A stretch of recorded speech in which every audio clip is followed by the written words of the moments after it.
आज मैं आपको होटल और रेस्टोरेंट में मिलने वाली सबसे महंगी डिश सिखाने वाला हूँ। आज हम बनाएंगे काजू मसाला। ये खाने में बहुत ही ज़्यादा टेस्टी होता है और सेम होटल और रेस्टोरेंट वाले टेस्ट में आप इसको घर पे भी बना सकते हैं। तो चलिए रेसिपी शुरू करते हैं। सबसे पहले यहाँ पे मैंने 200 ग्राम काजू लिए हैं। आप कम क्वांटिटी में भी बना सकते हैं। मैं यहाँ पे 4 से 5 लोगों के लिए बना के तैयार कर रहा हूँ। तो थोड़े से आपने काजू यहाँ पे निकाल लेने हैं। इनसे हम ग्रेवी बना के तैयार करेंगे। और इसके साथ में 4 प्याज और 2 मैंने हरी मिर्च ली है। जो प्याज है इसको आपने रफली काट लेना है। ये देखिए इस तरह से। इससे आपकी जो ग्रेवी है वो इंस्टेंट बन जाएगी और टेस्ट भी बहुत ही बेहतरीन आएगा। तो ये देखिए प्याज को रफली काट लिया। अब आपने एक बर्तन में पानी को बॉईल कर लेना है और प्याज और मिर्च को आपने इसमें डाल देना है। कम से कम 15 काजू भी साथ में डाल दीजिए। इससे ग्रेवी में अच्छी रिचनेस आएगी और अच्छी थिकनेस भी आएगी। 10 मिनट तक आपने काजू और प्याज को यहाँ पे बॉईल कर लेना है ताकि प्याज में जो कच्चा टेस्ट होता है और स्मेल होती है वो अच्छे से निकल जाए। तो देखिए प्याज को यहाँ बॉईल कर दिया। इसके बाद आपने इसको छान लेना है। इसका जो पानी है उसका यूज़ नहीं करना आपने।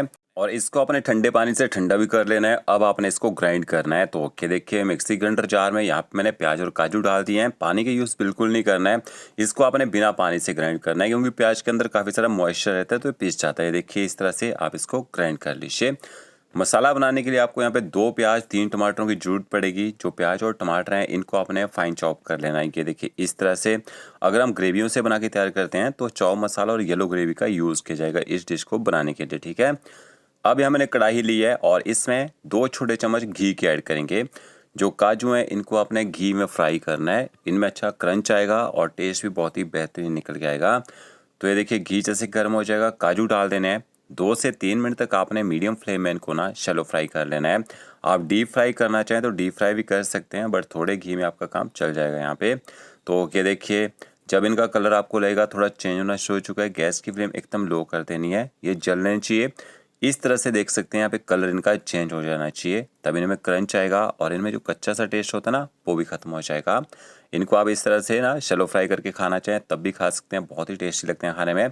तो ओके देखिए काजू हमारे यहाँ पे फ्राई हो चुके हैं। अब आपने इसी बचे घी में ना 2 बड़े चम्मच ऑयल के ऐड करने हैं। ऑयल जैसे आपका गर्म हो जाएगा इसके साथ में थोड़े से खड़े मसाले ऐड कर दीजिए। थोड़े खड़े मसाले डालने हैं।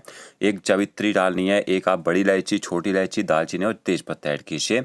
साथ में 1 छोटा चम्मच आपने साबुत जीरा ऐड करना है। जीरा जैसे चटक जाएगा फिर आपने 1 छोटा चम्मच भर के बारीक कटा हुआ लहसुन ऐड करना है।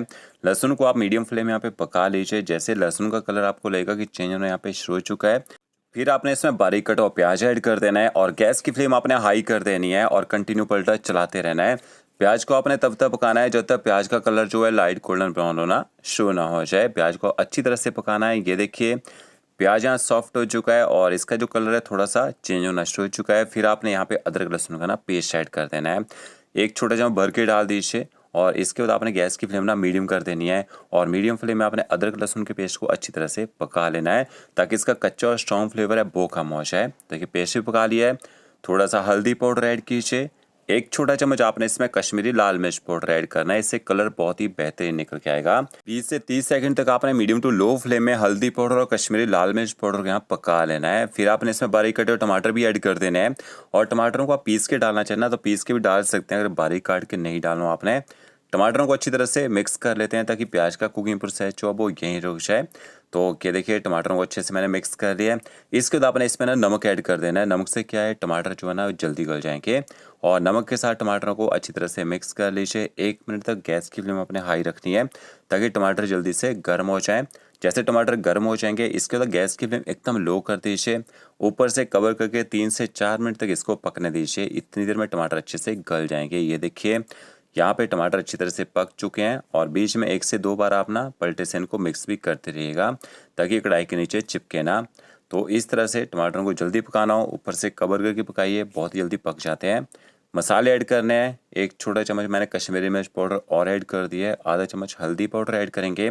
1 छोटा चम्मच आपने धनिया पाउडर ऐड करना है और आधे से कम चम्मच आप इसमें ना जीरा पाउडर ऐड कीजिए। कच्चा जीरा पाउडर का यूज़ किया है। थोड़ी सी रोस्ट की कसूरी मेथी भी ऐड करनी है। मसालों को अच्छी तरह से मिक्स कर लीजिए। गैस की फ्लेम आपने मीडियम रखनी है और मीडियम फ्लेम में मसालों को थोड़ी देर यहाँ पे पका लीजिए ताकि मसाले थोड़े से सॉफ्ट हो जाएं और अच्छे से इनकी भुनाई भी हो जाए। फिर आपने जो प्याज का पेस्ट बना के रखा होगा काजू के साथ में वो भी ऐड कर देना है। थोड़ा पेस्ट चिपको रह जाएगा। ग्राइंडर जार में थोड़ा सा पानी डालिए उसको मिक्स करके डाल दीजिए। गैस की फ्लेम हाई कर दीजिए। कम से कम 4 से 5 मिनट तक आपने इस पेस्ट को ना हाई फ्लेम में पका लेना है ताकि थोड़ा बहुत अगर इसमें कच्चा टेस्ट रह गया हो ना वो भी ख़त्म हो जाए। तो ये देखिए इस तरह से आप ये मसाला ग्रेवी जो है बना के तैयार कर सकते हैं। जैसे आपकी ग्रेवी ड्राई हो जाएगी फिर आपने इसमें पानी ऐड करना है। तो 1.5 कप मैंने इसमें पानी का ऐड कर दिया है। पानी को अच्छी तरह से मिक्स कर लेते हैं। तो इस ग्रेवी के अंदर आप कोई भी डिश बना के तैयार कर सकते हैं। मशरूम डालना चाहे मशरूम डाल दीजिए, पनीर ऐड करना चाहे पनीर ऐड कर सकते हैं। फिर आपने इसमें थोड़ा सा गर्म मसाला पाउडर ऐड करना है। थोड़ा सा आप इसमें बारीक कटा हुआ हरा धनिया ऐड कर दीजिए और थोड़ी सी आपने इसमें क्रीम ऐड करनी है। तो 1 बड़ा चम्मच आप इसमें क्रीम ऐड कर दीजिए। क्रीम ना हो दूध की मलाई डाल सकते हैं और अच्छी तरह से इनको भी आपने मिक्स कर लेना है। अब हमने ग्रेवी को बनाने के लिए तेल का यूज़ कम किया है तो ग्रेवी जो है ऑयल नहीं छोड़ेगी यहाँ पे, ठीक है। तो लास्ट में आपने जो काजू फ्राई करके रखे होंगे ना, काजू ऐड कर देने हैं। काजू को ज़्यादा पकाने की ज़रूरत नहीं है और थोड़े से काजू निकाल लीजिए। इनको आप ना जब डिश को सर्व करेंगे ऊपर से आप ना गार्निशिंग में डाल सकते हैं। तो बचे हुए जो काजू हैं सारे काजू यहाँ मैंने ऐड कर दिए हैं और काजू को अच्छी तरह से मिक्स कर लीजिए। काजू को ग्रेवी के साथ पकाने की ज़रूरत नहीं है, इसी तरह से सर्व कर सकते हैं। तो फ्रेंड्स वीडियो अच्छा लगा होगा लाइक शेयर कमेंट जरूर कीजिएगा। ओके फ्रेंड्स, मिलते हैं नई वीडियो के साथ। Thank you.